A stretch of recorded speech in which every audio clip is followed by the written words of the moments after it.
If you want to pump your body and expand your mind, there's only one place to go. Mind Pump. Mind Pump with your hosts, Sal DiStefano, Adam Schaefer, and Justin Andrews. In this episode titled The Worst Way to Lose Weight. Oh, God, no. We open up by ideas. talking about stuff that has nothing to do with losing weight. Don't be ashamed if it's you. Yeah. We talk about how cars got their names. Justin got a new truck. Yeah. Why I still drive a Jetta and why that's actually driving some of my insecurity. And some Good of the play on words. Some of the first cars that we've owned. Now, that's about 11 minutes. And then we get into the actual topic. The meat. Where we talk about the worst ways to lose weight. I actually talk about a study that demonstrates that super active people, like hunter-gatherer societies, who are extremely active, don't burn really any more calories than sedentary individuals. It's crazy science, but it's backed by studies. And I talk about that. We talk about why certain forms of exercise are, in terms of weight loss, are maybe a waste of your time, why you should focus on other things. Running that cake off might not be a good idea. I go into depth on a tangent about glyphosates. These are the things that they blast all over your GMO foods and all over foods that contain wheat and what that means for your health and for your weight loss goals. So and at the very end, you got a little Easter egg for those of you that are trying to get in shape and get fit for summer. That's it. So wait till the end and you hear Adam drop that. So without any further ado, here we are talking about the worst way to lose weight. Why did they name that car DeLorean? The guy's name was DeLorean. Oh, thanks. Thanks, See, Doug. the obvious. Yeah. Typically why they name cars after. You've been served, sir. Here's your car. Yeah. It's like the Di Tommaso. What's his name? Di Tommaso. What was that one song? What song? That one car that was like Ford engine, but it was a Italian car. Oh, Pantera. Mm-hmm. Pantera? Yeah. Pantera. Most are, right? I mean, I think most vehicles are named after the inventor or creator, right? I mean, No, I think the Camaro was named after a horse. Mustang is a horse. Mustang's a I know horse. most Fiesta, Mustang. Ford Fiesta, that's a party. It's a party. Yeah, I don't think that's... The Nova didn't do too well in Mexico. Yeah, you're talking about the actual car though. DeLorean's a DeLorean, just like a Ford is a Ford. Those are models. Oh, I see what that's you're a saying. model of that's a Ford Model T. That's like the Model T. Oh, yeah, It's yeah, different. It could be, right? The Tesla wasn't named after the maker. It was named after a scientist, Nikola Tesla. Well, it doesn't. we point is knew that that one from it's normally history. named after a man related to the fucking science that's fucking behind the fucking car being built. I'm Don't trying, think electricity. You You're think trying to- Tesla or Edison. Like, which one are you going to pick? I'm trying to think of a car The that... Edison. That just doesn't Yeah. sound as cool. I'm trying to think of a car that wasn't. Yeah. Dang, you may be right. Yeah. We should make a car then. Well, like what? I What don't kind know. of car? Like We'll call it the Justin. yeah. The Justin It's got Mobile. a big old rear end. It's got a huge back bumper. Yeah, it's like a boat. It's it's rear wheel drive. Big ass steering wheel. yeah. Or the Schaefer. Hey, when does your new truck come in? You got it coming soon, right? Yeah, hopefully the end of this week. Oh, really? Yeah. Oh, are you excited? What kind of truck I'm did you excited. A GMC. get? Denali. Just a big old testosterone car. Yeah. It's the Denali, though, right? Is it a hybrid, Justin? Are you being nice to the environment? No, man, I'm going to carbon the shit out of everybody. Did you? What people don't know is it was running on unleaded gasoline, but Justin switched it out for coal because it's so much cheaper. It is cheaper. He's got it's one of more the economical. one of the few coal powered coal burning he got his big- vehicles. Yes, it looks like Shove stuff in there to burn. looks like the Industrial Revolution 1910 driving by. You'll notice me with this huge, like, black, plume of cloud. Yeah, he's giving people, charcoal lung or what do Yeah. they call that? I'm excited about having a Black truck lung. again, though, because it's just like, I can just put shit in there and do some I dump runs. miss my truck, man. Dude, I love trucks. You get a badass truck. dude. I Remember love that trucks, one. but you're going to be called now all the time to help people move. Good luck. Yes. My phone doesn't answer. That's the problem. that is the problem. It is. You're right. You're right. So I've owned a few different. I'm not a car guy. Right? I'm not a big. I mean, I can find cars pretty cool, but I'm not. It's not a big deal for me. it's cool, right? It's just not a big deal. Yeah. But there is one car that I own that I really, really fucking loved. Always loved this car. What is it? Jetta. No, it's not my Jetta. Oh. Why always make fun of my Jetta? I'm not making fun. Do you know? Love it? Do you know that now I'm finding myself a little bit insecure about my fucking Jetta because you assholes? Why, dude? Come on. It's totally challenging my ego. Really? I've ridden shotgun many times. I just don't care, And I'm but now fine. I'm starting to care because I'm like, why are they making fun of me so much? Do I look that dumb? Whoa. And when Ben came to visit, because Greenfield was here, I was like, oh shit, I can have to drive him around in my Jetta that Adam makes fun of all the time. He's probably stoked on. He's gonna think I'm a loser, and then I had to check myself. Anyway, my favorite car that I ever owned was my Toyota pickup truck. See, you like trucks too. Stick shift 4-cylinder, the little pickup. That's got a lot of torque. No, it's 4-cylinder. You know why I liked it so much? Why is that? I didn't have to worry about shit. Yeah. Like you don't even have to do anything. Get up and go. You barely have to put gas in it. Yeah. And it'll last you forever. Yeah. It was my favorite car. Well, you know, they built them to last, like the Toyota. Dude, my dad had one that had like 300-something thousand miles on it. I know. And he never did anything to it. I have a funny car story actually. A funny car story or a funny well, it's just car funny story? situation. Okay, so I was dating Courtney at the time. Like we weren't even really dating. I was still trying really hard to date her, and I took her on a date, and she didn't. You were trying to date her, dude. She put me through the ringer. Anyway, so I was like picking up my car at the 24-hour fitness where I left it. And at the time, I had like this Tercel, like a Toyota Tercel, piece of shit, right? And like, thank God I have confidence, because any other dude would have been like, oh God, like can't like I took her out in the Tercel, right? And then drop her off. She had this like SS Camaro, it was all red. It was just fucking badass, And so she gets in her car, I say goodbye, whatever, and then we meet up again at the stoplight. And I'm looking over at her, and I'm looking back, and I'm just, it's so rev your engine. I revved my engine. I was like, wee wee, and then like thought it was like gonna be funny, She looked over at me, and then she put her hand like over her face. No, she did. She drove off and like peeled out. And I was like, oh no, this car sucks. I drove in high school. The first car I drove was a shit brown 1987 Toyota Camry. Oh, I thought you were gonna say Honda Civic, and I was gonna be like, yeah, I had one of those. And a Toyota Camry is not a bad car, but this was the year that they thought that turd brown would be a cool color for people for some weird reason, and it was old. Like, and here you go. Here's a moving piece of shit. Well, and it was already like 10 years old, so the sun had oxidized the paint, so it was like this. It was all it's got spots. Oh yeah, it was all fucked up. Every headliner kind of come down. Every tire and wheel was different. Right, so I was missing hubcaps on 3 of the 4 wheels.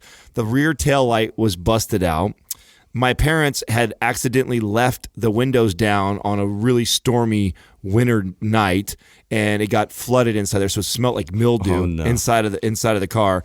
And then they locked their keys in the trunk one time, so my dad had to drill the key lock out of the trunk, so there was no key. The thing was just a piece of shit. How'd you keep it on after that? Like bungee cords? Oh yes, totally. Oh no, it was so ghetto.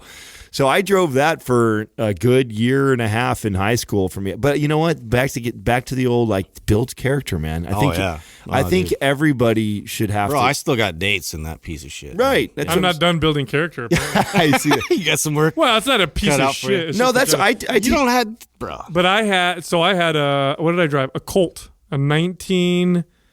God, it must have been like an 85, 84 Colt. You guys remember Colts? The Dodge Colt. And it was when I turned, and I don't know, maybe you guys can tell me because you're not really, Justin's kind of a car guy. When I would turn the car a little sharp, it would go click, click, click, click, click, click, click, click as I'm turning. So what was that?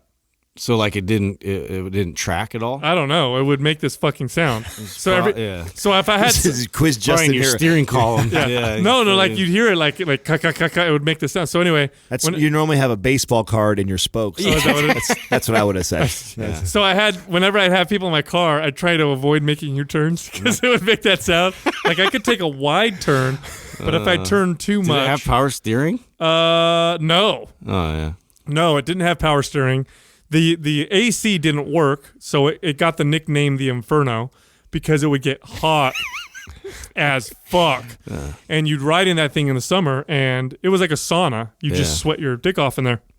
And we took it to... Did it have bees in the engine or anything? Or no. Rat's nest? What? No, it didn't have any of that. Okay. So you guys remember when you first got your driver's license, how you just want to drive places. You didn't even care. Let's go to the mall. That's cool. Yeah. So me and my cousins one day were like, let's go to Santa Cruz. Okay. So we're driving over the hill, and the top speed that I could hit, floored, because my car was full of people, was 40 miles an hour. So I'm going 40. Nice. Yeah, and then we overheated. Semi's passing you. We overheated when we were in Santa Cruz. Ooh. Yeah. You know, this is why I think it's crazy when parents buy their kids like really nice cars in high school or their first car, because It's stupid. it is silly, because at that age, first of all, you're more likely to get in an accident than you are when you're 30 plus or whatever, mid 20s even, right? If you're your first vehicle, the likelihood of you getting in an accident is much, much higher.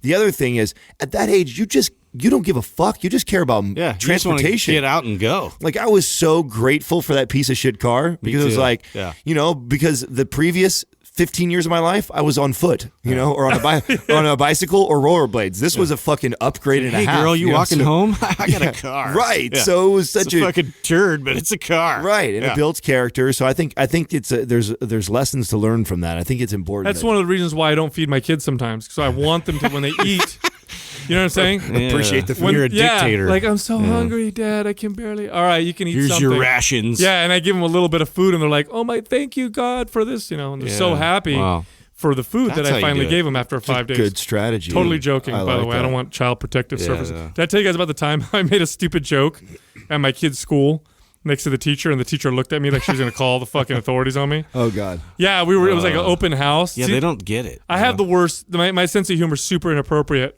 in the worst places. We're at the school and we're looking at like the stuff that the kids did, you know, because it's an open house. And she's like, "Oh, and your son did this and that," and she's like, "And he did this, but he forgot this part here, so you might want to talk to him about it." And I'm like, "I'm just gonna have to beat him again."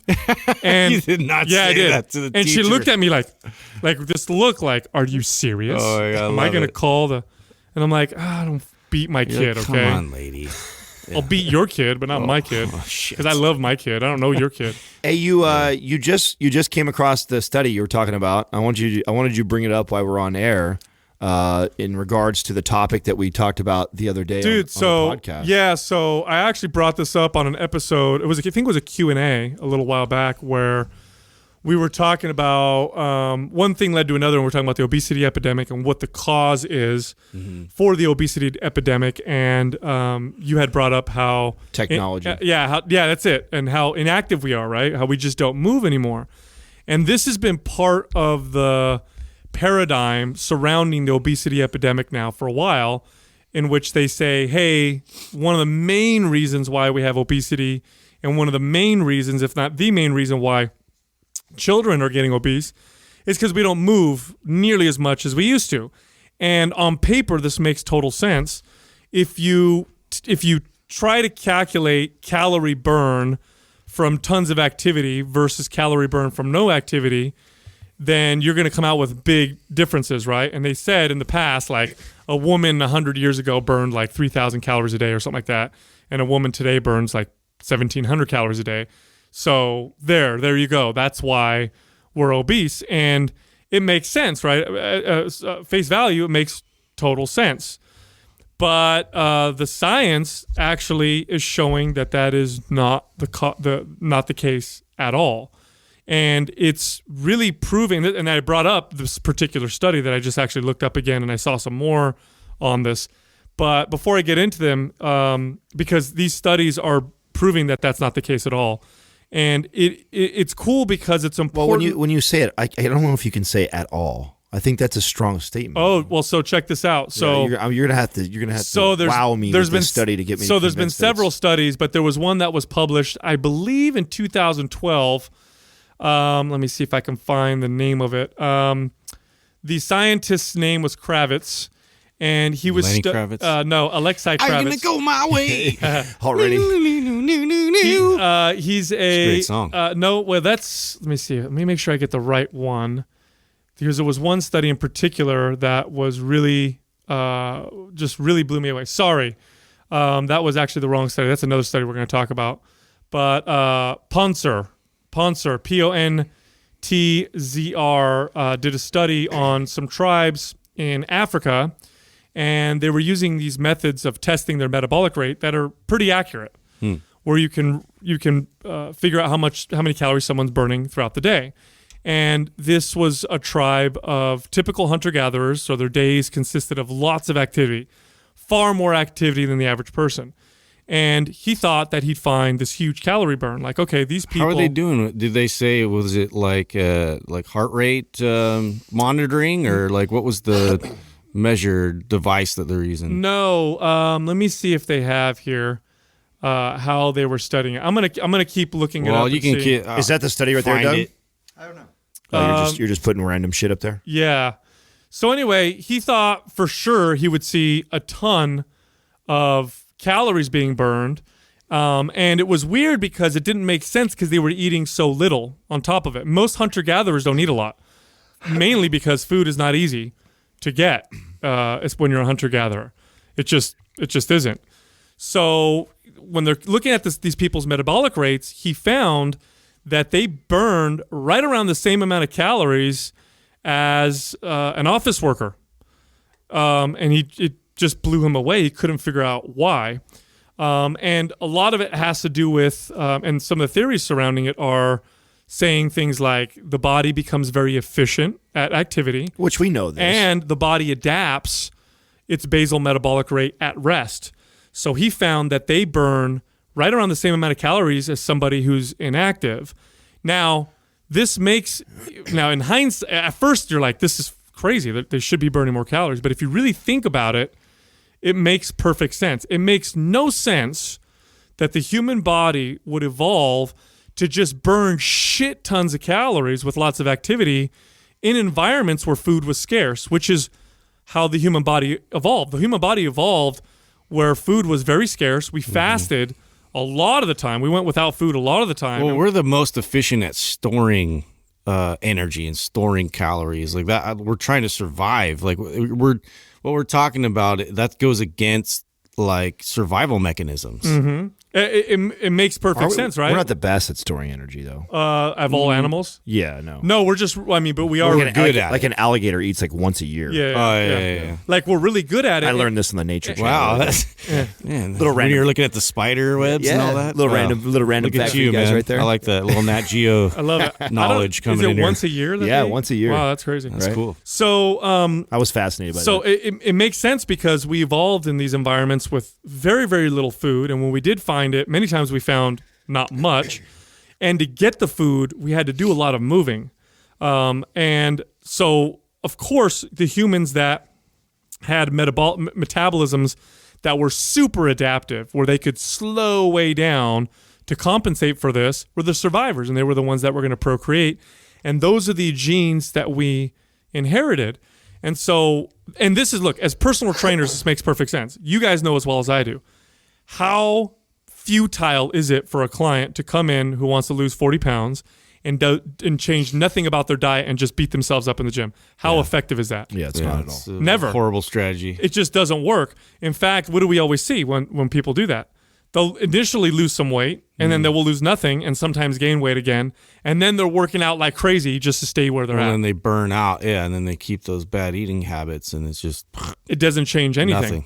The other thing, too, that was interesting is the obesity epidemic really took off in the 70s, 80s. That's when it started to explode, and then just kind of accelerated from there, right? We were kind of sedentary before that. The Industrial Revolution kind of modernized things. We had the Agricultural Revolution for a long time. Humans weren't super active in the 50s and 60s either. I mean, a little more than they are now, but it wasn't like this dramatic change in activity level. What changed was the food. Mm-hmm. So, that being said, I think that's important to communicate to people, and that scientists are actually discovering this through their own study. I mean, fucking mind-blowing, right? No, it is. But I think it's a strong statement to say that it's all because of the food. I think there still is there's still something to be said about the lack of movement and strength training and that and what that role plays in your overall metabolism. Mm-hmm. And I think that the combination, because it makes perfect sense, right? If you are only eating so much and you're having to go out and hunt your food and you only get 1,800, 2,000 calories, eventually the body it'll adapt. Just like that's why we tell people not to diet that way, right? We tell people don't go from over consuming like crazy 4,000 calories a day to a 1,500 calorie diet and exercising like crazy, because guess what? The body will adapt and get efficient on that. if you go from 4,000 down to that, like you might see great change for the first couple weeks, but your body real quick will get adapted. We were just talking about this yesterday. I was with Miles hanging out, and he was, asking about how I was training and how I start to increase my volume over time.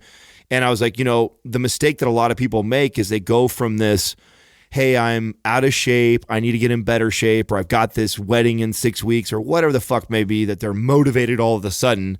And they go from not paying attention to what they're consuming, eating all kinds of bad choices, drinking alcohol, not really exercising, strength training, to boom, strict diet. They're eating chicken salads every day. They're doing cardio for an hour. They're training their ass off. Water. Yeah, they're training their ass off in the gym. And it's like, why would I want to do that? First of all, like would be miserable to go from one extreme to the other extreme. Like the workouts are going to be awful. It'd be like reminding me of Hell Week when I was in high school.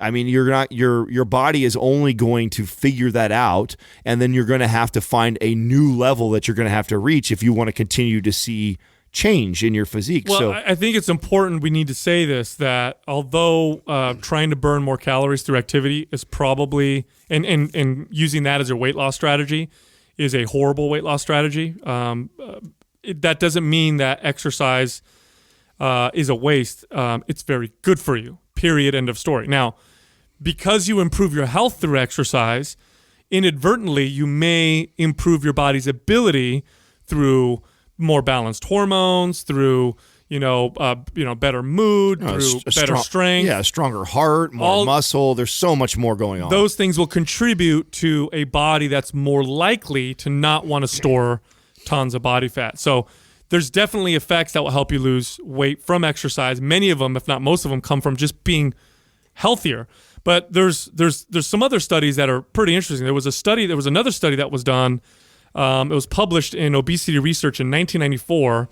And it was a great study because they actually took... That's an old study, bro. They took... I'll tell you why I'm quoting the study. They took pairs of twins.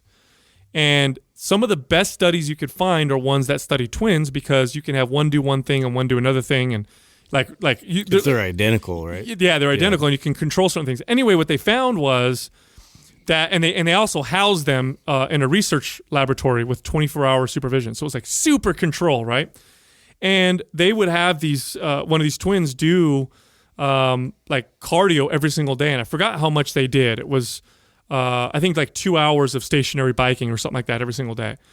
The calorie expenditure that the researchers thought that they were going to see was off by something like 20 or 30%. So they were like, oh, you're going to burn this many more calories. Well, it turned out to be way less than they thought. And they only lost something like 10 pounds when they calculated that they should have lost way more based on the food that they were eating. And remember, they were supervised this entire time, and by the calories that they were burning. And they were supervising their entire time. So, and they were like, this is crazy. It doesn't make mathematical sense. The whole like 3,500 calories equals 1 pound of fat, and you do the math. Yeah. It didn't make fucking sense. And the reason that they theorize is their bodies adapted super well to burning less calories with activity, which is what they found. Not only that, but they found that the twins that did all the activity burned less calories at rest than their sedentary twin. So it's like the body totally adapted to slow down. Yeah. You just see that with anybody that's been doing a lot of endurance and like how their heart rate. It's impossible for them to get their heart rate to like get to a max level because they're so adapted, and they're efficient. You become super efficient at utilizing your energy. Mm-hmm. Well, here's some other stuff. Just before you add some other interesting stuff. Studies have demonstrated that when people exercise, inadvertently, without realizing it, they increase their food intake. Now, there could be a psychological effect. I deserve this because I'm exercising. Although other studies have demonstrated that it may not be that. It's actually the body kicking up its hunger mechanisms to make up for the extra calories being burned. They also find that when people exercise, they tend to be more sedentary throughout the day, just naturally. Again, the body may be sending signals saying, you burned a lot of calories earlier. We need to conserve. There's all that's these things. That's a great point, because you see people that hammer themselves in the gym for like an hour and then they're pretty much like on the couch and like trying to recuperate after that like one workout, like so ineffective in comparison to just moving constantly and having like light resistance work. I remember reading a study about 8-10 years ago that talked about the average person, as far as if you worked out an hour intensely a day every single day, that you're still considered sedentary. Because even if you blast the gym for an hour, the amount of movement and calorie expenditure that you accomplish just in 1 hour, you're only talking like 600-800 calories tops. I mean, that's high intensity too. Like most people are just doing a cruising through. But now you're prioritizing like healing, and which is like it's not advancing you. No, and don't forget, like if you're burning 800 calories or 600 calories with your new workout and you're doing it all the time, studies will show that you're not going to burn 600 calories after doing that for a month or whatever.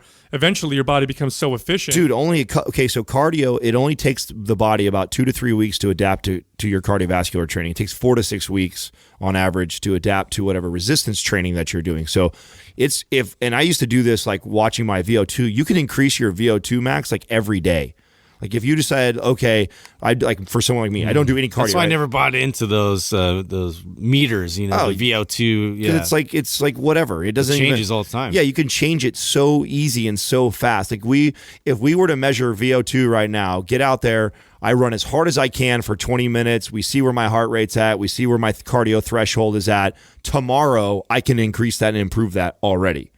So it just shows you how fast your body adapts, your cardiovascular system adapts to those types of stresses. So this is what would just boggled me in the bodybuilding world, was when I'd see all these bodybuilders off season doing cardio still. And I'm going like, what are you doing? Like, why are you telling your body that this is like normal for it? And then when you go into cutting for your show, you try and add a little bit more cardio, or you ramp it up a little bit, and it's already pretty efficient at what you've been doing, so you don't get much of a response from it.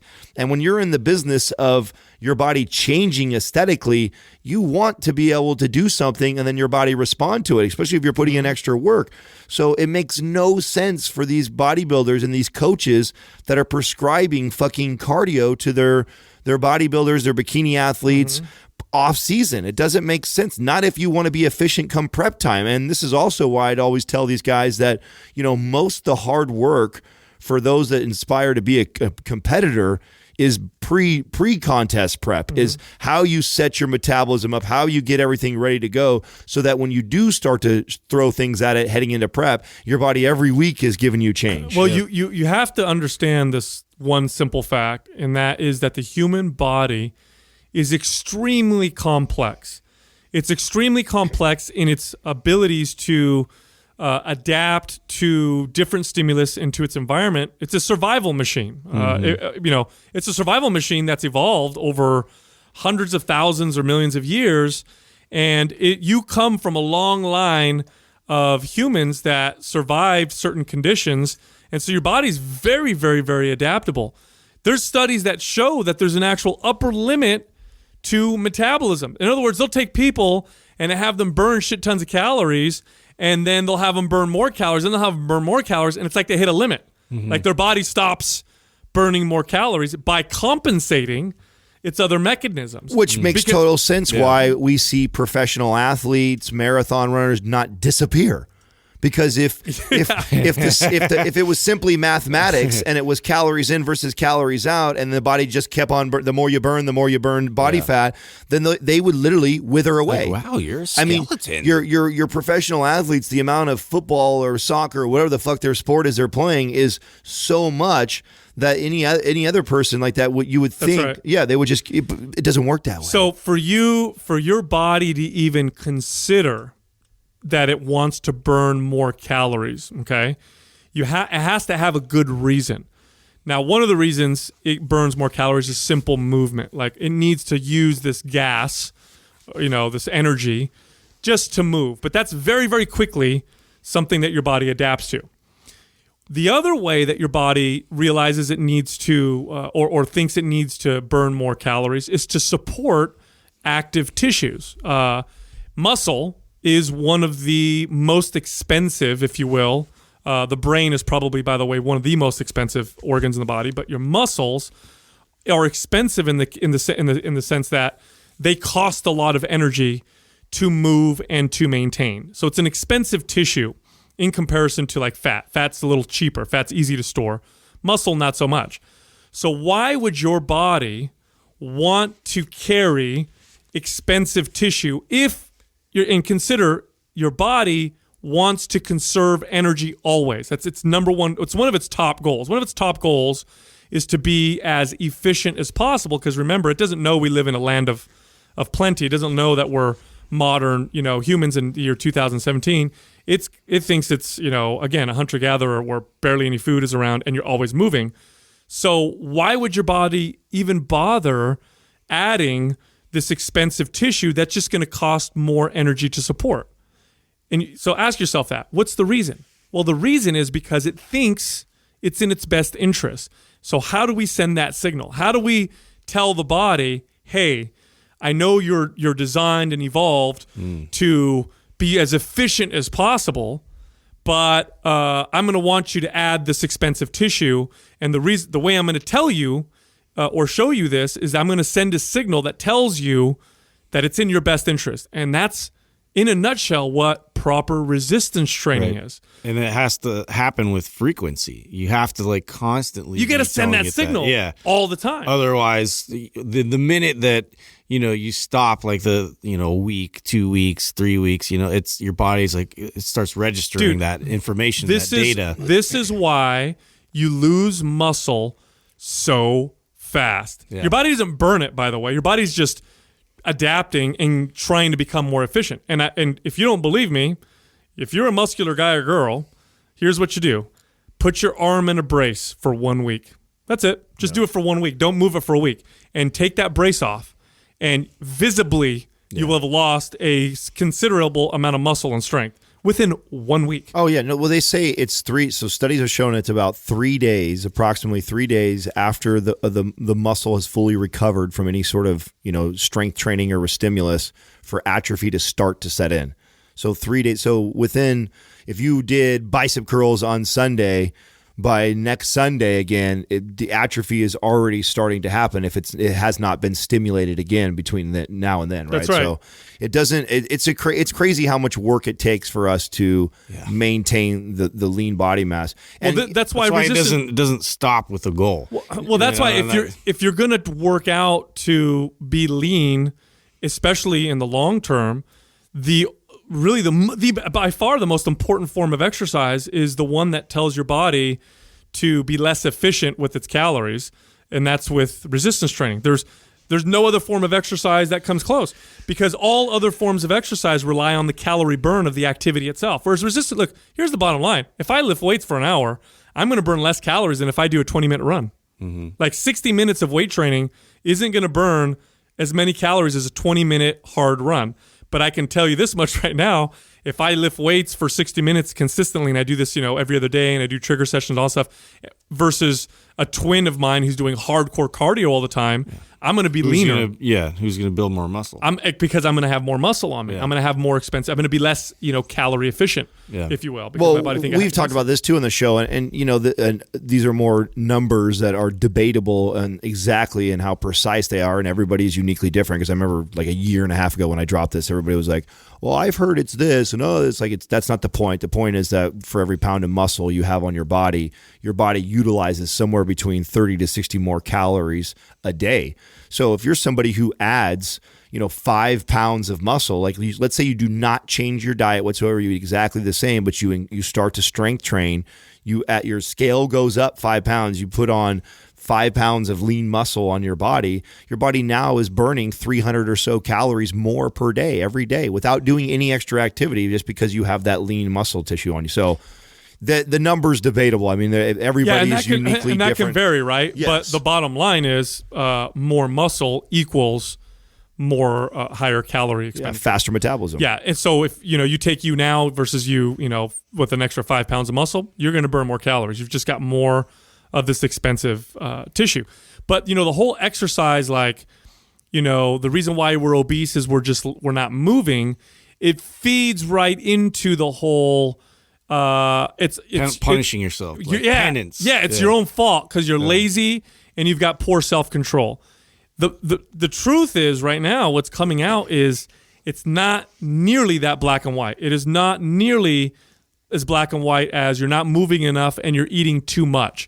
It's more like you're not moving the right way and you're not eating the right foods. That's becoming the actual, that's what the science is actually saying, because simply reducing calories and moving more, the body adapts pretty rapidly. And again, this obesity epidemic exploded not because all of a sudden, overnight Americans stopped moving and just started eating way more calories. That same message has been pounded into the entire public, and it hasn't really put a dent in our problem at all. So we have to reevaluate, like you said, the quality of the movement, the quality of the food you're consuming, and really dive into that and see, where the problems lie. I think if the message was, because the message still is, 30 minutes of vigorous activity every single day, and they're very, very vague with it, right? Mm-hmm. And this will help you lose weight, and it's okay. It'll improve your health because you're moving for sure. By the way, very good for you to move versus not move. But the message needs to be everybody should do resistance training, only because just modern society, like fuck, man, the food that we eat is just even if we eat healthy, we tend to eat more than we need to. So imagine I'm Susie. I'm 30 pounds overweight. You're hot. Yeah, thank you. Yeah. And I'm 30 pounds overweight. Well, that's okay. I know you're like a little thicker. Yeah. You got it all in the right places. And I haven't been following any sort of consistent resistance training program. I don't track or pay attention to my consumption. I think I eat clean foods, which we all know what that looks like for people. By the way, I can't remember what study. I eat lean cuisines every day. I eat healthy. Yeah, it's like the first opener. I eat the conversation. 50%. I eat healthy, but I eat the half-fat hot pockets. Oh, do you? Yeah. Okay. So I'm listening. Most people's understanding of eating healthy or clean or well or whatever is grossly off, but.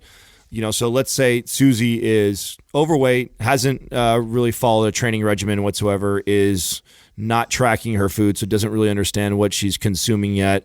And she is motivated because summer's around the corner and she wants to get it in the best shape of her life, or as best shape as she can come bikini time because she's got a Vegas trip. What are some of the things that you're saying to her, right to start her on this journey? And what are the things you're cautioning her about? What are the things you're going to tell her to do? What's your advice to that client? So, and I've had clients like this. I've had a lot of clients like this. And my approach has always been educate. My approach has always been, let's sit down and let's talk about your goals. Now let's talk about the way we're going to get to your goals and why.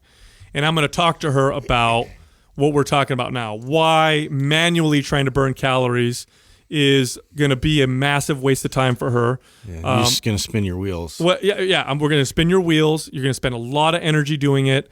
You're not going to feel good. You're going to end up worse than you are now. I'm going to talk about the quality of food. I'm going to talk about things like how your gut health contributes to things like appetite and how you burn calories. And we're gonna and I'm gonna ask her, look, and I ask people this question all the time: are you looking for real results that stay with you, or do you want to bounce back and forth like you've been doing? And I've almost never had anybody tell me that they want to do the old, bounce back and forth. Almost every time they're like, well, look, I want long-term results. And then I tell them, here's the thing, like, you're gonna have to. Part of this is you're gonna have to trust me. And trust me, and once you see what happens, I'm never going to have to ask you to trust me again. At that point, then you will trust me. But right now, what I'm saying, I know a lot of what I'm saying may be counter to what you think, but you've done it the other way. Let's try it this way. I mean, it's really an educational conversation that you have to have because it's difficult. It's difficult when people come in with these expectations from all this, poor information that it goes against the grain, from what society and what marketing has provided, like as far as the education of the process of losing weight. It is, and really, it really boils down to this too. And if you're somebody listening that's really into longevity, because I know we're talking about weight loss, but let's also talk about longevity for a second. You're better off. You're better off on all measures by allowing your body to become efficient with calories while trying to build muscle and while exercising. I know we talk a lot about speeding up the metabolism, and I think that's important for the average person, because the average person, most people are just going to consume more. Most people are going to eat more food because they're surrounded by it. And so it's better to have a faster metabolism than to have a slower metabolism. But if you're already pretty disciplined and that's not an issue for you, and you're already healthy and fit, and this is like your lifestyle and you want more longevity, you're better off eating, for the most part, of course, if you're getting all your essential nutrients and essential proteins and fats, you're better off going around it with less food than you are with more food. That's the other thing we want to consider, and there's lots of science to support that as well. And I want to say that because there are people who I've talked to who are super, super into fitness and health and who are very consistent with everything, so they have no problem with the nutrition and exercise, who think that their goal is to keep trying to boost their metabolism, when in fact it might be the opposite. It might be like, hey, let your body become efficient, because it's probably better for you in the long term to not have to eat, 4,000 calories just to maintain your body weight. You know what I'm saying? And you'd be surprised. I kind of eat this way, and I don't eat that much a lot of the times, and it's kind of cool that I can work out as hard as I do and do what I do without eating as much as I used to have to eat before. Yeah. So just one of those things to consider. Well, and I think too, like a lot of people have a specific like weight loss goal in mind, or they have like a number in their head, and it becomes a mental discipline sort of challenge thing where they can just overcome, they can press their way through all these obstacles and just push their way to the end. And it's this timeline that's become established within their head of like, okay, this day I'm really doing good, and the next day I'm doing good, and then you start kind of losing momentum, then you ramp back up, and it's all about like ramping up and ramping up and ramping up, and then you get to the end and you did lose the weight. Okay, now what? Like you didn't create a lifestyle that you're ever going to be able to sustain. Like you hated the process, you hated yourself, you hated that you were off the wagon and you had like this shitty food on these days, and you've been punishing yourself to get to this goal. Now what? Now what does it look like going forward? That's you have to like look past that goal. Dude, I have seen, and I know you guys worked in gyms a long time too. I have seen so many people, when you manage gyms, it's great if you're really into observing what happens to the body with different forms of exercise, and attitude and all that stuff. Manage a gym or work in a gym, because you're in there for, I was in there for 12 hours, maybe usually more, almost every single day, and you see the same people coming in. And I would have members that were super consistent. I mean, like for years, like I'd managed a gym for 3 years, and I would see these members who came in 4 days a week, same time, never missed a week, never missed their workout, and they'd come in and they would do very intense cardio. Women and men who come in would get on the elliptical or the Stairmaster or the rower, and they'd fucking pedal or row or step away hard for an hour. 4 days a week, they go real hard. And these people were all overweight. They were all either flabby, so they had excess body fat, or some of them were actually 20 to 30 pounds overweight. There was one guy that used to do it, and he'd come in and he would get on the row machine. You know how many calories you burn, or how I should say strenuous the row machine is? One of the most strenuous forms of cardio. This fucking dude would come in, and he was, like I said, about 30 pounds overweight, and he would row away for about an hour. So incredible stamina and endurance, and was about 30 pounds overweight. And so I remember when I'd see this guy all the time, I used to think to myself, like, he must eat. How is he not changing? Well, I used to think he must eat horribly, or he must be super sedentary all day long. Like, he must do nothing all day long, and he must eat just a ton of food, because it didn't make sense to me. Yeah. Then I got to know the guy. He was actually a mail carrier. And if you're a mailman, you probably got some great calves. You probably walk 15 to 20,000 steps a day. So minimum. Right away. Minimum. Though. Right away, way more active than the average person. Mm-hmm. So he's not just doing that hour of rowing, he's also walking all the time. So it must have been his diet.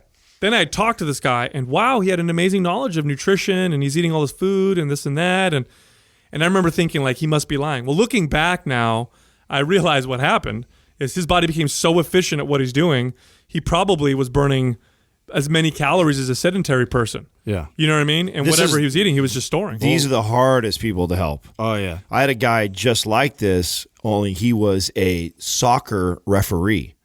Dude was doing 30 to 50,000 steps a day, and he was a good 30 to 40 pounds overweight. Man. And talk about a fucking challenge to help this dude lose weight. Yeah, what do you do now? You can't just throttle down on more You have to completely reset these people. Yeah. You have to completely reset. And it's the hardest thing in the world is to get them to back off all the activity they're used to.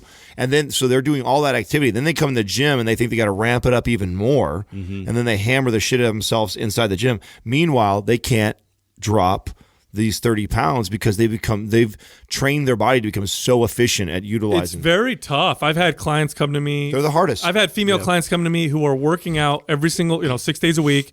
They're working out hard. They're tracking their steps, and they're eating like 1,500 calories a day. And they're like, I still have like 15 pounds I'm trying to lose. And by the way, these aren't people who are crazy and lean already. Like, honestly, does have 15 pounds to lose. And they tell me, okay, what else should I do? And it's like, what else can you? There's nothing else you can do. And so I tell them, stop what you're doing and just lift weights 3 days a week. And they look at me like I'm crazy. And here's the thing too, by the way, if you're in this category and you do that, you do stop the cardio. You do a lot of doo-doos. Yeah. You stop the cardio and you go focus on strength training. Expect a little bit of a rebound, but you got to be okay with that. At first, your body will probably gain some body fat. But then it's going to readapt, and then you're going to start speeding up the metabolism, and then it's going to change again. What I do with someone like this is exactly what you said. Is I cut out all this crazy intensity. I assess what way they're training. Now, most of the time, these are the maniac people that are CrossFit type of training or super setting, tri setting, cluster setting, everything. Power yoga. Yeah, or they're doing like jump rope in between sets because they're already this is how they think that they have to get in shape. Active rest. So these people are perfect for, okay, we're going to cut out all this cardio. We're going to cut out all this crazy high intensity stuff. I'm going to switch you to like phase 1 of MAPS Red. So you're lifting 3 days a week. We're heavily strength based.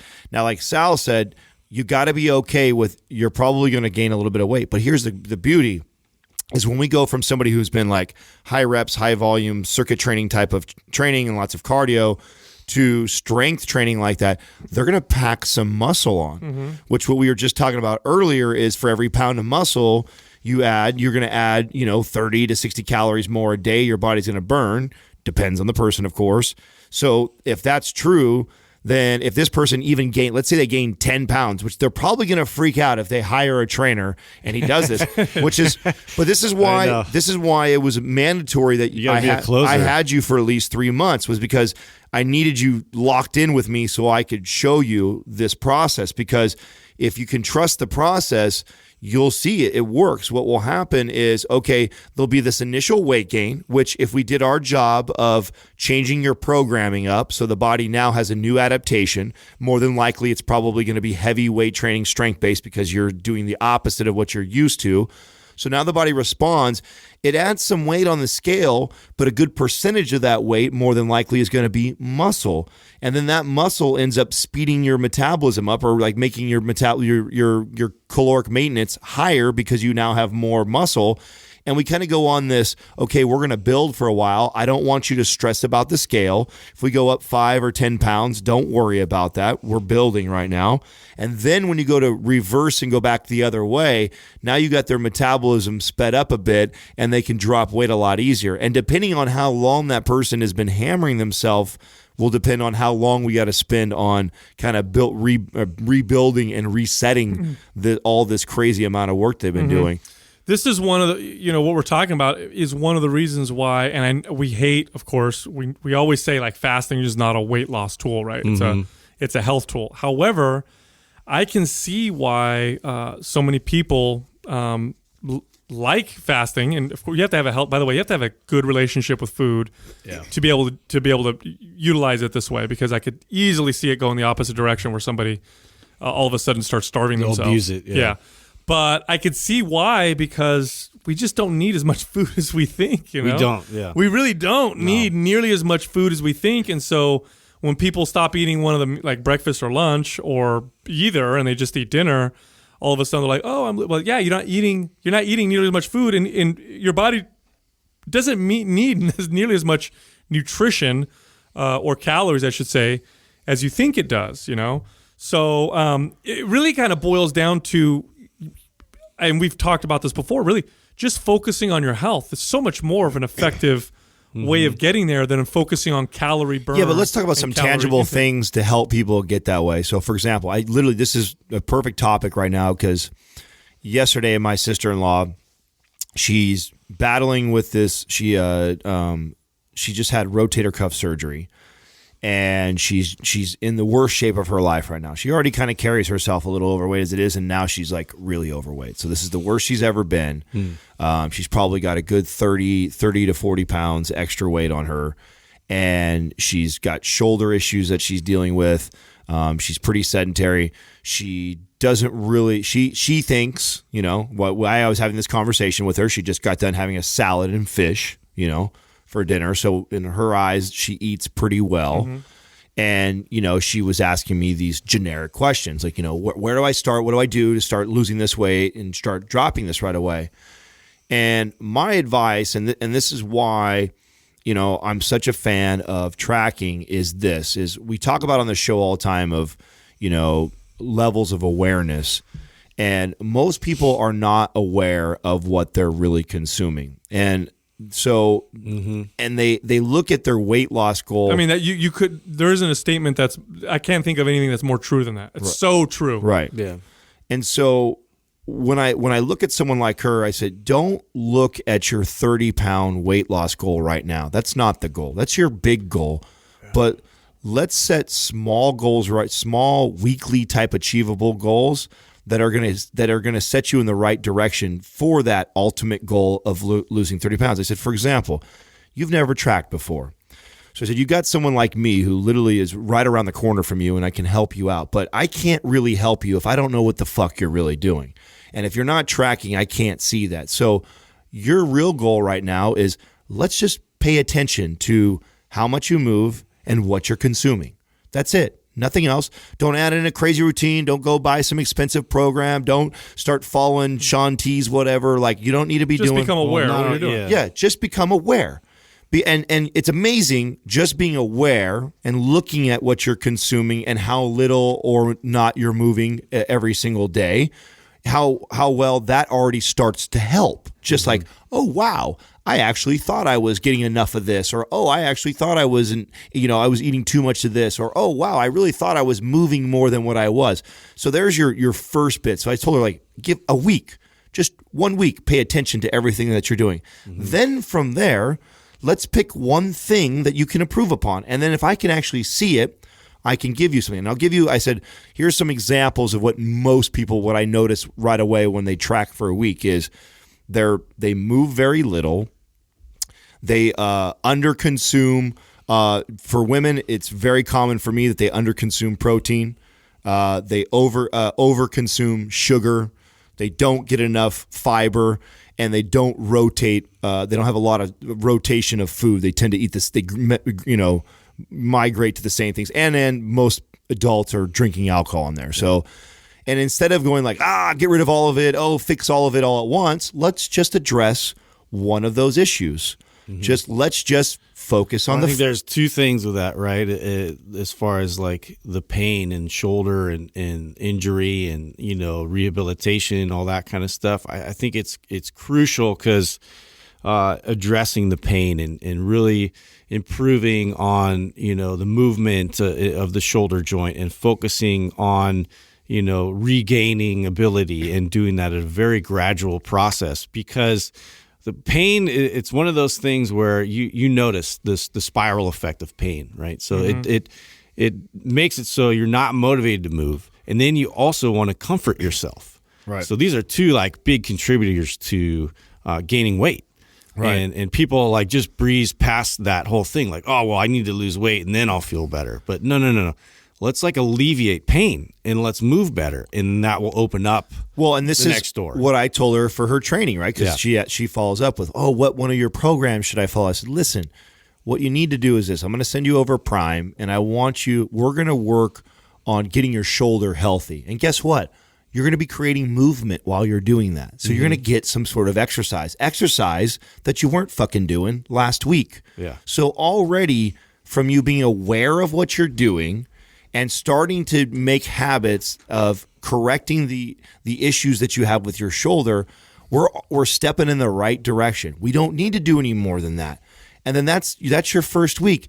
Then after that week, we can, again, sit down. Mm-hmm. I can look at, looks like 4 days this last week. You did good so much of your shoulder rehab for 15 to 20 minutes of pull work or whatever it is I have her doing. And it looks like you started to improve your fiber. Okay, now let's talk about your sugar intake that's out of control. And it's so out of control that I can't even get you all the way down where I'd like you to be right now. So let's just reduce it by 25 grams every day. People don't know what's in their food from a macro level. They definitely don't know what's in their food from a micro level. Oh yeah. And people don't eat food based on those things almost ever. The way that people choose food is based on what I feel like eating, what tastes good. And of course, and the perception of healthy too. And how we're brainwashed that there's certain foods you eat in the morning, certain foods you eat for lunch, and certain foods that you eat for dinner. I was having a conversation with a friend of mine the other day where he was saying how, when I was a kid, because he grew up overweight and then eventually had to learn how to navigate that and then became fit and healthy. And he's like, for dinner, my mom would routinely give us like chili cheese fries or a frozen pizza and his mom, who I know is a wonderful woman. She's a loving person. She's not a bad person at all. She just didn't even consider it. Like she didn't even think about it because we're never taught or to think that, what you put in your mouth is really that important. And I know this for a fact. I know most parents, for example, if they knew what they were giving their kids. Like if I knew every time I gave my kid this food, and I'm doing it over time, and every morning they have a Pop-Tart or whatever, that I'm increasing their risk. Chronic disease. Yeah, I'm increasing their risk of diabetes by 30%, or the risk of cancer by 15%, or the risk of autoimmune disease by. And I'm making up numbers. Nobody wants to think about that. Nobody would actually do it. Like, would you give your kid a cigarette in the morning? Well, of course not. Would you give them a bottle of Windex and tell them to take a shot of that every morning? Of course not, because those things are bad for you. But we don't consider how important food is. It's one of the most important things. Actually, if not the most important thing that impacts. It literally makes up our body. It's everything. Cells. Well, and what blows me away even more is when you go to the doctor, and like I said, I lived through this. I had a family member with cancer, and I sat there with the freaking oncologist, and he hated me because of the questions I was asking him. I was breaking his balls every time I was there, and I asked him. I said, "What kind of food should she eat?" Because she had to go undergo like this extensive chemo. And he's like, well, it really doesn't matter. Just eat, whatever feels good for you. And then, we'll, and I remember thinking like what? What the fuck are you talking? Just be honest and say you don't know. Yeah. Because how can the food not matter? Right. How can the food not matter when we're fighting a chronic disease? Food always matters. Man. It always matters. You go to a dermatologist, I had a cousin who went to the dermatologist because she had severe acne. And I told her before she went to the doctor, we need to look at your food and your gut health because that's a huge contributor to your skin issues. She goes to the fucking dermatologist and comes back and tells me, no, you're totally wrong. I brought those things up and the dermatologist said it has nothing to do with my acne. How in the fuck can what you put in your mouth every single day this logically have zero effect, according to this doctor, to your skin? How is that even possible? So when you were saying, Adam, just being aware, you're totally right. People have zero consideration because they just think that it doesn't matter. We're taught that it doesn't matter. We're taught to... And those are all the authority figures that we all like, well, the doctor told me that. That's it. And when we are obese, we're told it's because we're fucking lazy. Mm-hmm. You're lazy, and you have poor self-control. Well, I think it's because we're eating the wrong types of foods. And when we do exercise, we're doing what you're telling us, which is 30 minutes of vigorous activity every single day, and I notice I get no results from it. Of course I'm not going to have any motivation to this exercise. is I find so many. You made a great point about missing, like, or people having very few people know what macronutrients in food. Most people have no clue what micronutrients. Very little. And this was the analogy I gave to her was this. So the body has 11 different systems that are responsible for efficiently running. And when you look at the body, think of it like a car. And you've got your tires, you've got your timing belt, you've got the fuel, you've got the motor, you've got the steering, exhaust, you have the steering wheel, you have the carburetor, distributor. right? We can sit here and I could list off 11 parts. Yeah, that doesn't make it run. Sorry. You could run without that. I tried to contribute there. But you got 11 major parts to this vehicle that are responsible for making it run efficiently. Now, if you have flat tires, you could still drive a car forward.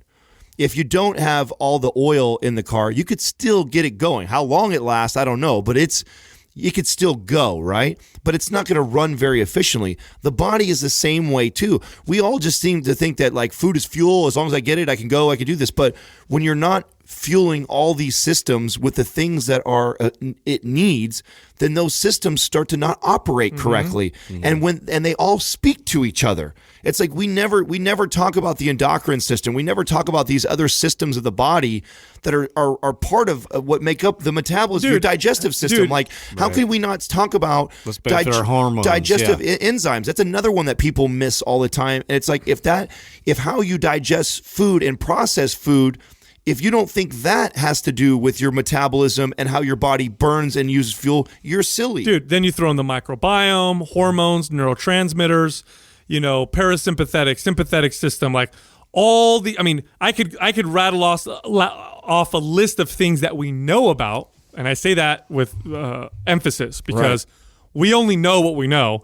We don't know what we don't know. So even all the stuff that we know about, the complexity by which they operate the body and communicate with each other, and the complexity by which the food that we eat or the things that we eat, the things that we breathe, how they affect those systems and how those systems affect other systems, we have no fucking idea. And this is the number one reason why I will always, and until we get to the point where we have artificial intelligence that's so fucking advanced that it literally understands everything, and that's going to take a while, until we get to that point, I will always advocate against eating foods that contain synthetic chemicals and additives, because we may study these things according to what we know, but we have no idea how they affect the things that we don't know. We have no idea. And then later on, we discover a new system or this new thing that's, that works in the body. And then we're like, by the way, that thing that we said that was safe, that red dye number 40 or whatever. We were wrong. It turns out it affects the system that we just discovered,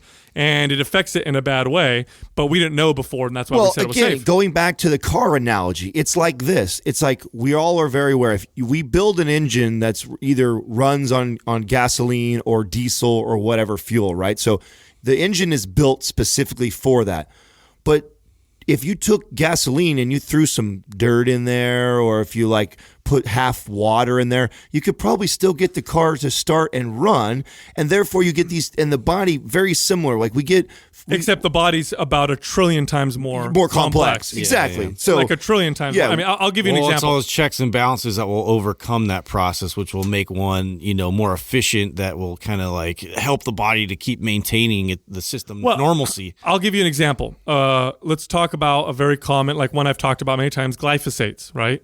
Glyphosates are herbicides that were invented to be sprayed on plants to kill them, and they were invented alongside genetically modified plants that could withstand them.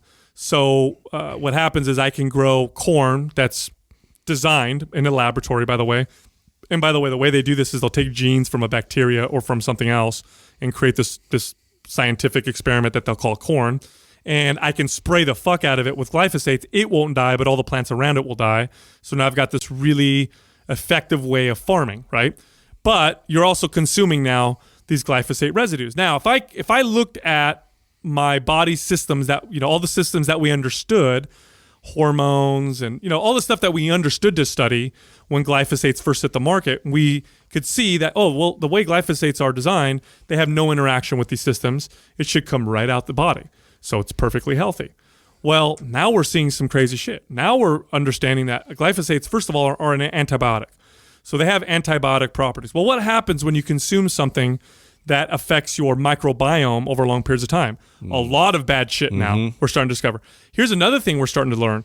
We're starting to learn that glyphosates actually damage the proteins that maintain the junctions between the cells that maintain your gut wall. This wall that is intelligently permeable. In other words, it allows certain things to come in and it doesn't allow certain things to come in.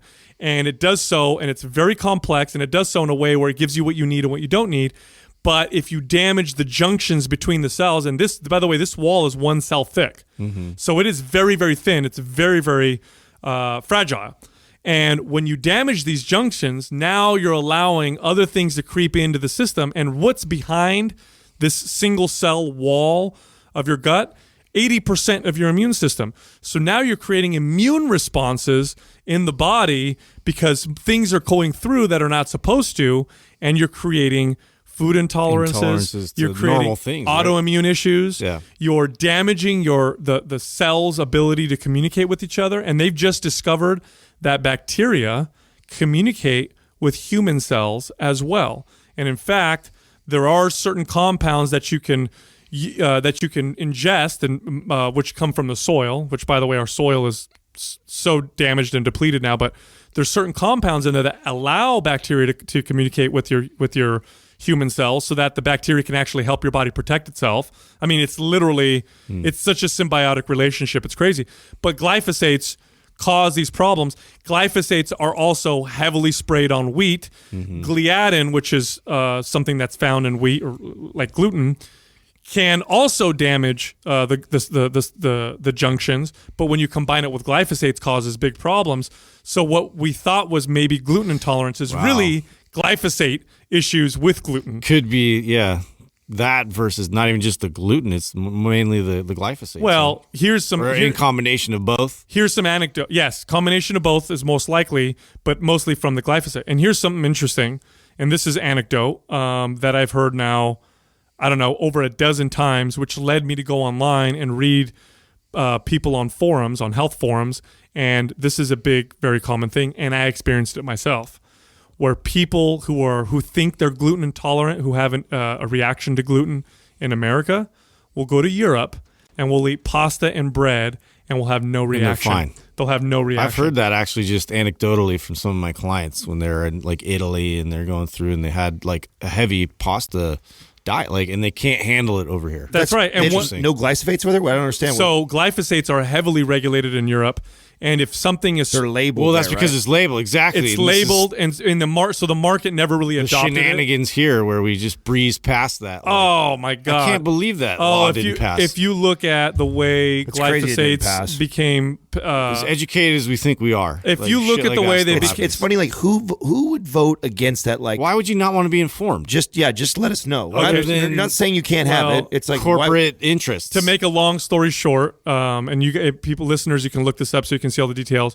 Make a long story short, the way they were passed as being, fine for consumption is kind of shady. But really, the shady part was how glyphosates were able to, how GMOs were able to not be labeled. Yeah, that's what boggles me. Yeah, so if I have a GMO corn, then the organic corn farmers would tell me, "Hey, look, you shouldn't be able to call that corn because that's a patent. Corn. It's a patented product, right? Because it's created. You actually have patented it. Like if I designed something else in a laboratory, it's patented. Yeah. But what they did is they took it all the way up the Supreme Court, and they said no, they can call it corn. So then the American consumer had no idea. So it just took over the market because we were just buying the cheaper product because it was made with GMO foods. When we know for a fact if the label said on it GMO, the average American consumer would be like, "Ooh, I'm not going to have that." And, and that's what happened in Europe. In Europe, they do have GMOs, but they have to label them GMOs, and they have a small market share because people won't buy them. Yep. The other thing too is I don't think it's legal over there to use glyphosates to finish their wheat, whereas here we don't have GMO wheat. But what we do is we spray the wheat with glyphosates to kill it, to kind of dry it out and get it ready for for harvesting. So even though you're eating wheat that's maybe not GMO, it's still completely covered in glyphosates. Here's the fucking great part, by the way, with glyphosates. I know I'm going off on a tangent, but this is an interesting subject. I've been doing a lot of research. When Ben came over to my house, we talked a lot about this, and I've been doing a lot of research on this. Glyphosates are water soluble. So that means that they get into the soil, they evaporate with the water, and they come down like rain, which is why even organic foods many times will have glyphosate residues. Damn it. Your water will have glyphosate residues. They find glyphosates in breast milk and in urine of most pregnant women, most people.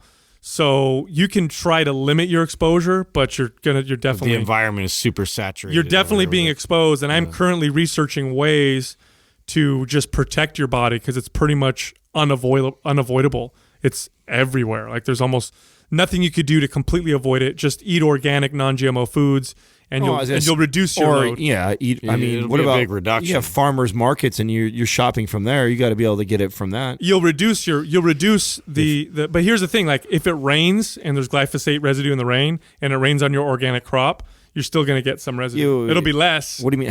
How is there residue in the rain? Because they're water so glyphosates are water soluble. So when they spray the fuck out of their GMO plants, that goes into the water evaporates, then it rains, stays in the water, and then it rains everywhere else. Shit, and you're still getting it from the rain? They're finding it in well water, so people's well water, they'll test it for glyphosate. I think, if I'm not mistaken, Doug, maybe you could check this out. Dr. Mercola, I believe, has a glyphosate test kit that you can buy, and you can test your own urine. Of course, to Mercola. see how much glyphosate. Anyway, long story short, this is just one of the things that's impacting our health, and it has to do with what we consume. So, the combination of what you're saying right now, too, it just reminds me of, I remember we got into the whole thing with the doctor who did the whole recommendation of the protein shake, and I think, the title of what we're talking about right now is like the worst way to lose weight. Right.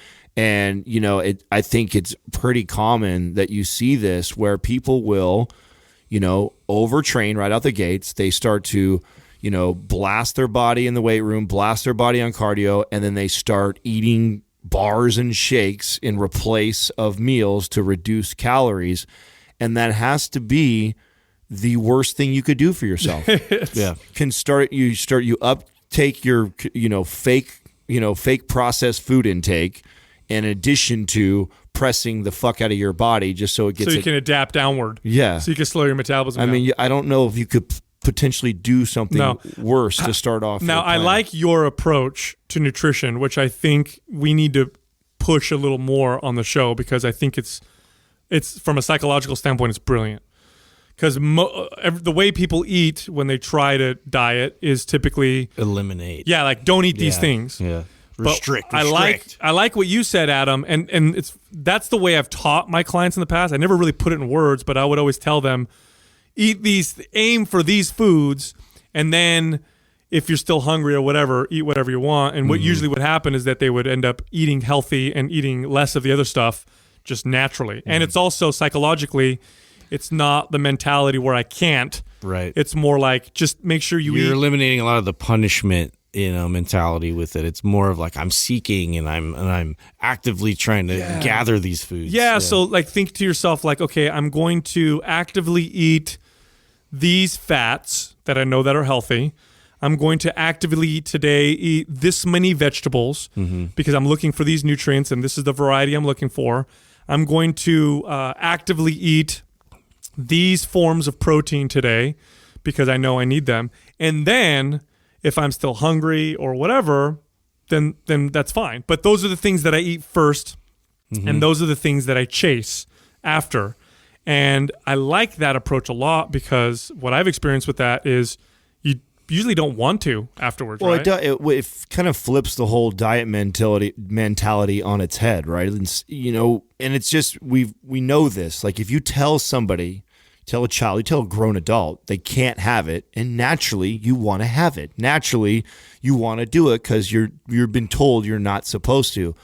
And this is why IIFYM had so much success, because it was like, oh, you could have whatever you want as long as it fits your macros. Well, the missing piece to that is just like I said earlier, that the body has so many systems and there's so many nutrients out there that are responsible. I mean, when I look at I didn't even finish going all the steps with this client or my sister-in-law that I would tell her to go after, but you see people who don't get out and get enough sun, so you see the lack of vitamin D, you see people not getting enough vitamin C, you see people not getting enough iron, you see there's a lot of these things that are found in food that they don't get enough of.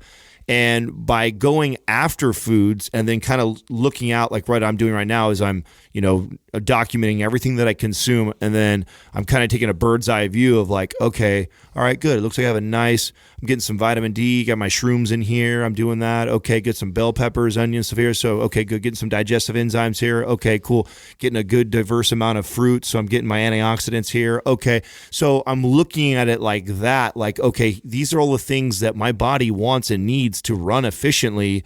And I'm trying to go after that versus, can't have this because it's going to make me fat, or can't do this because that's, instead of looking at it like that, looking at there's a ton of things that your body needs, and you would be amazed on how many of these things that people lack on a weekly basis. And then if that happens on a weekly basis, it's most certainly happening on a monthly. And this is where, like, going back to your point, where skin issues and autoimmune, and, it's normally because we're way out of balance. You're way over consuming something else and you're not getting enough of this other thing that you need.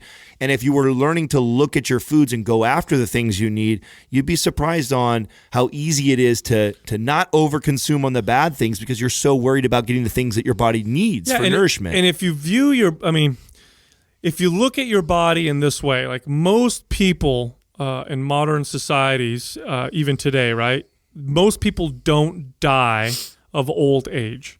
They just don't. The average death is caused by some type of disease. If we eliminate accidents and all that stuff, there's some kind of disease that ends up happening that kills us, whether it's heart disease, diabetes, or autoimmune or cancer. And the body is extremely effective at not getting cancer. It's extremely effective at not getting heart disease, not getting diabetes. It's actually the most effective thing you have at fighting off anything. It's very, very good. In fact, you are exposed to pathogens every single day, and the reason why you don't get sick every single day is your body does a good job of fighting those things off. It's why if you get certain diseases like if you have an immune type disease that destroys your immune system, a simple common cold can kill you.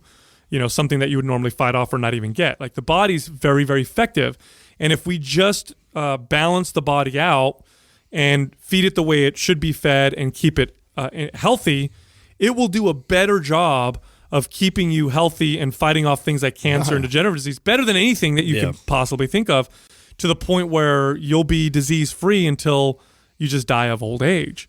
So it's really, if you get some kind of a disease, and I hate the whole genetic, argument. And yes, genes play a role, but I hate the, it was genetic. There's nothing they could have done. Yeah. It was just some kind of a genetic.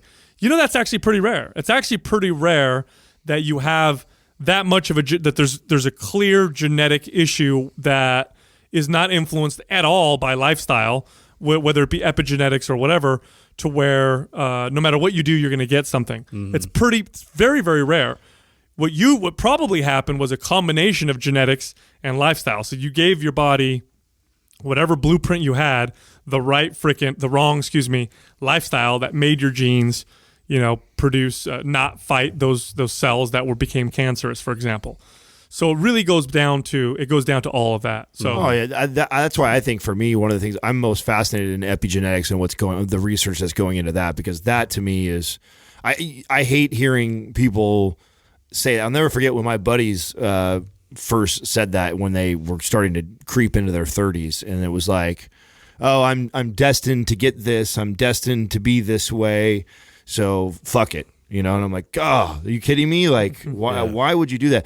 And you said it really well on the podcast a long time ago, and I think it's such a great point. It's like, none of that even matters anyways, because you don't do all these things. You don't nourish your body with the foods it needs. We don't strength train and exercise because we're going to try and add 5 years to our life. It's, even though that was probably what's going to happen as a byproduct, you're doing it to improve your current life right now. You're not trying to add years to your life. You're trying to add life to your years. Right. And this is from living a particular way. And we're talking about weight loss right now. And really, if you approach your nutrition, if you start your nutrition goals with saying, okay, here's the things that are healthy. These are the things I'm going to try and just eat. Like I'm going to eat vegetables, twice a day.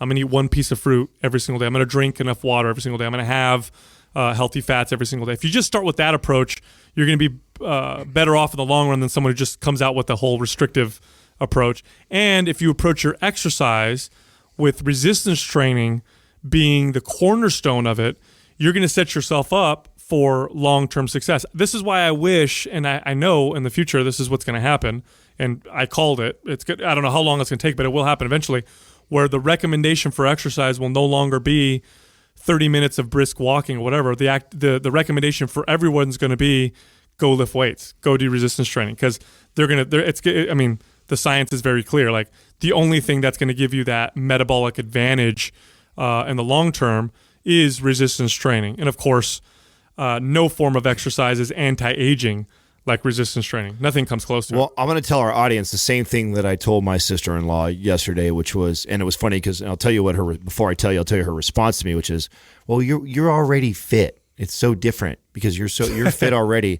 And I looked at her and I said, actually, what you don't realize is it's more challenging. If we both are to lose 10% body fat, it is more challenging for me to reduce 10% than it is for you to reduce 10%. So our journey actually can be very similar.